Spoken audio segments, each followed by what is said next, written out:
充滿現代感嘅簡約風格，溫暖而柔和嘅原木色調，營造出溫馨舒適嘅氛圍。大家好，我哋係 Distinct Design。今次我哋翻新咗位於馬灣一個700尺嘅單位，當中需要重新佈局同埋間隔上嘅調整。入屋之後，一邊係 L 型嘅餐邊儲物櫃，除咗高櫃之外，另一邊都做咗層次分隔。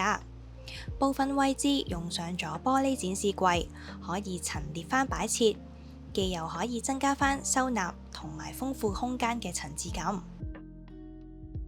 另一邊嘅開放式廚房就設置咗吧台區域，可以同用餐區域互相交流。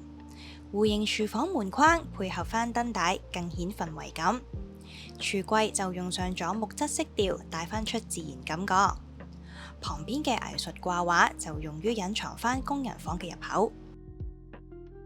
喺梳化正對住嘅電視區域背景牆就採用咗簡潔嘅設計，由淺木色同埋白色柔和配搭，等空間更有潔淨感覺。傍晚時分再將壁燈着起，將溫暖嘅氛圍感瞬間拉滿。主人房就兼具咗工作同埋休息嘅空間，空間貫穿咗暖木色。